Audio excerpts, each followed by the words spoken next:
Olá, irmãos, que a graça e a paz do Senhor Jesus estejam com todos vocês. Eu me chamo Rafael Zamora e para mim é uma alegria, uma grande satisfação estar novamente aqui neste devocional Minuto com Deus, para nessa tarde nós possamos partilhar de uma porção da palavra de Deus.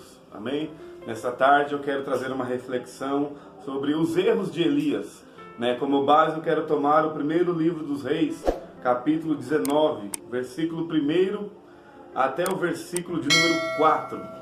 Diz assim o texto sagrado: E Acabe fez saber a Jezabel tudo quanto Elias havia feito, e como totalmente matara todos os profetas à espada. Então Jezabel mandou um mensageiro a Elias, a dizer-lhe: Assim me façam os deuses e outro tanto, se de certo amanhã a estas horas não puser a tua vida como a de um deles. O que vendo ele se levantou, e para escapar com vida foi, e veio a Berseba, que é de Judá, e deixou ali o seu moço. E ele se foi ao deserto, caminho de um dia, e veio e se assentou debaixo de um zimbro, e pediu em seu ânimo a morte. E disse: Já basta, ó Senhor, toma agora minha vida, pois não sou melhor do que os meus pais. Glória a Deus. Mas o que é que estava acontecendo aqui? Qual era o contexto dessa situação? A Bíblia diz que o reino de Acabe havia se entregado à apostasia, havia abandonado a fé para seguir a outros deuses, deuses fenícios, deuses ali da Mesopotâmia, deuses da chuva, deus da agricultura, que na junção dessas divindades temos a palavra Baal, que é uma junção às divindades pagãs, às divindades fenícias. O povo estava dividido entre adoração a Deus e adoração a Baal. E Deus envia o profeta para trazer a mensagem para o povo se voltar ao Senhor, para o povo se arrepender dos seus maus caminhos. E Elias, com muita ousadia, propõe um desafio. Elias chega ali com toda a autoridade de Deus, falando: olha, se é Baal que é Deus, sigam a Baal. Agora, porém, se é o Senhor que é Deus, sigam ao Senhor. Então Elias desafiou os profetas, desafiou o rei, desafiou a rainha, com a autoridade de Deus. E a Bíblia diz que Deus honrou o profeta Elias. Deus honrou o desafio que ele propôs aos profetas, Deus manifestou a sua glória naquele dia e o nome do Senhor foi glorificado. Porém, isso aconteceu no capítulo 18. No capítulo 19, nós encontramos uma situação totalmente diferente, uma situação totalmente contrária do que estava acontecendo no capítulo 18. No capítulo 18, vemos um homem cheio de poder e de autoridade enfrentando 850 profetas. Aqui no capítulo 19, ele recebe uma ameaça da rainha Jezabel, e a Bíblia diz que com medo ele foge. Com medo, ele pega suas coisas e vai embora para desistir da sua chamada, para desistir do seu ministério. Eu gostaria de deixar 3 pontos para a gente pensar, 3 erros do profeta Elias. O primeiro erro foi que Elias ele não entendeu. O primeiro ponto, Elias não percebeu que ele havia vencido uma batalha, mas não havia vencido a guerra.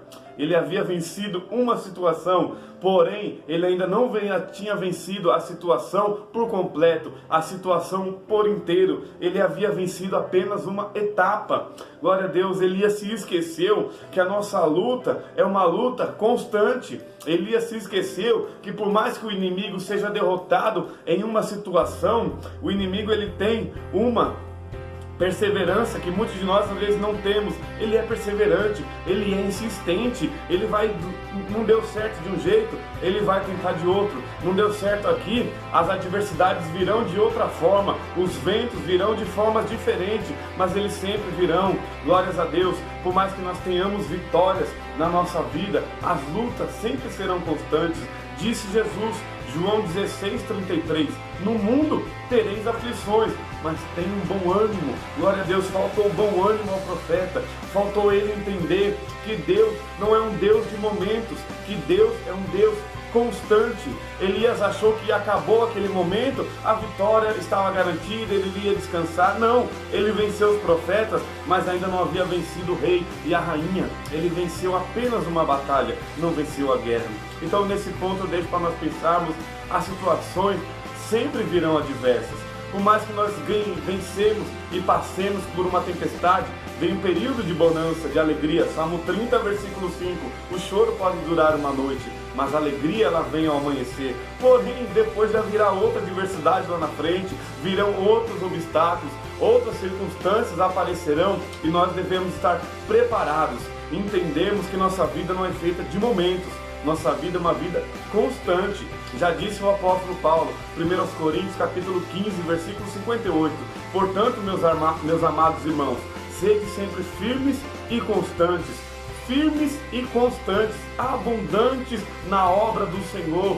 Glórias a Deus. O que Deus busca de nós é uma constância, é que nós andemos em linha reta, por mais difícil que seja, que há dias que nossa fé vai estar lá embaixo, devemos procurar uma vida de constância, né? Se pegar o gráfico da nossa vida, às vezes tem dia que estamos lá em cima, dia que estamos lá embaixo, vamos procurar manter uma linha reta, procurar uma constância, procurar uma vida, entendendo que nós ainda não vencemos a guerra. O nosso descanso não é aqui, diz a palavra do Senhor. Nós estamos vencendo batalhas, mas sempre devemos estar preparados para a guerra.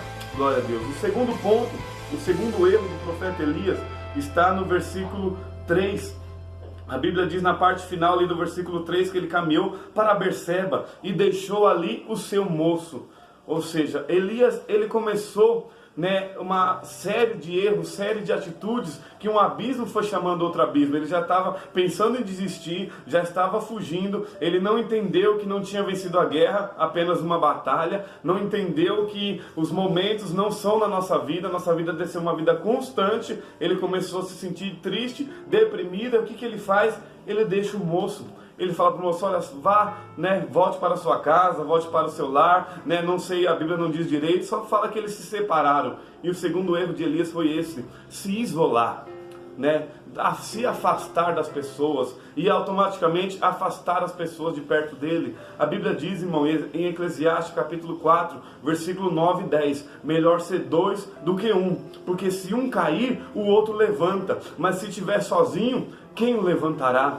Pode ver que Jesus, sempre quando ele ia enviar discípulos, quando ele enviou 70 discípulos, Mateus capítulo 10, Lucas capítulo 10, ele enviou 70 pessoas para fazer a obra. Ele disse para eles, olha, vão de dois em dois, sempre vai um ao lado do outro, sempre com alguém para caminhar junto, sempre com alguém para chorar junto. Elias tomou essa atitude, ele foi se isolar, foi ficar sozinho. Então nas horas difíceis, esse é um grande erro que nós cometemos. Não quero falar com ninguém, não quero estar perto de ninguém. Irmãos, isso é um grande engano que nós tomamos. Precisamos de amigos, precisamos de relacionamentos, precisamos construir pontes, precisamos construir amizades. Na hora difícil, principalmente, tem alguém com quem conversar, tem alguém com quem você contar. Construa amizades, construa relacionamentos. Pode ver que Jesus, né, o maior exemplo, ele caminhou com 12 pessoas, e dessas 12 pessoas, ele tinha 3 que eram mais chegados, Pedro, Tiago e João,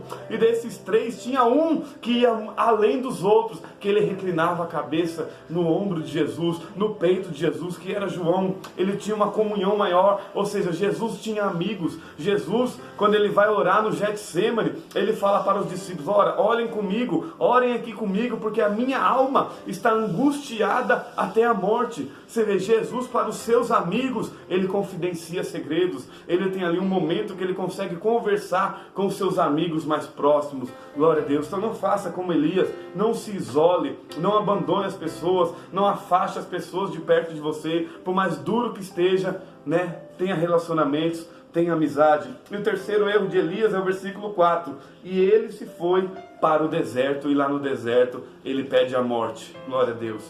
Você vê, existem duas maneiras de ir para o deserto. Deserto é lugar de dificuldade, deserto é lugar de escassez, deserto é lugar que não tem muitos recursos. Você vê, e a Bíblia diz que o povo de Israel caminhou pelo deserto, mas Deuteronômio capítulo 8, a Bíblia nos diz que foi o próprio Deus que quis conduzir o povo ao deserto, para ensiná-los, para provar o coração deles, para dar a eles grandes lições. Jesus também, a Bíblia diz em Mateus 4, que ele foi levado ao deserto pelo Espírito Santo. O próprio Deus levou ele para lá, para ele ser testado, para ele ser provado. Mas aqui Elias não. Elias está indo para o deserto pelas próprias pernas. Elias está caminhando para o lugar de dificuldade sozinho. Não foi Deus que mandou ele ir para lá. Ele tomou essa atitude isolada, tomou essa atitude sozinho. Então esse é o terceiro erro de Elias. Essa é a terceira falha dele. Pegou a prova com as próprias mãos. Foi para o deserto sem ninguém mandar ele ir. E às vezes é assim na nossa vida, né? Assim como o filho pródigo decide largar a casa do pai, né? Entra em caminhos que não devem ser entrados, toma atitudes que não devem ser tomadas. Irmão, não vá para o deserto, a não ser que Deus queira te ensinar alguma coisa. Não tome essa decisão, né? Não entenda. Vencemos uma batalha, não vencemos a guerra ainda, né? Precisamos de amigos, precisamos de companheiros. Precisamos de pessoas ao nosso lado para nos ajudar a carregar a cruz. Olha o que eu me lembrei agora, eu sei, né, que o tempo aí já está estourando. Jesus, quando não conseguia carregar a cruz, trouxeram Simão Cirineu, um homem de Cirene, para ajudar a carregar a cruz. Então precisamos de amizades, precisamos de amigo. E terceiro, não vá para o deserto sozinho, né? Não pegue essa bucha aí, não pegue essa prova não, né? Fique com Deus, fique com seus amigos, entenda que Deus não é um Deus de momento, Ele é um Deus constante. E entenda que Mateus capítulo 28, versículo 20, disse Jesus: eis que estou convosco todos os dias da sua vida, até a consumação dos séculos. Eu encerro com essa palavra. Jesus está conosco, Ele nunca nos abandona. Então não abandone Jesus, não largue a cruz, não deixe seus amigos, não vá para o deserto sozinho. E entenda, Deus não é um Deus de momentos, Deus é um Deus constante. Amém? Glórias a Deus. Se você ainda não é inscrito do nosso canal, se inscreva aqui, ative os sinos das notificações. Todos os dias lá no Facebook, 21 horas, temos live de oração. Amém? Que Deus abençoe a todos em nome de Jesus. Glória a Deus.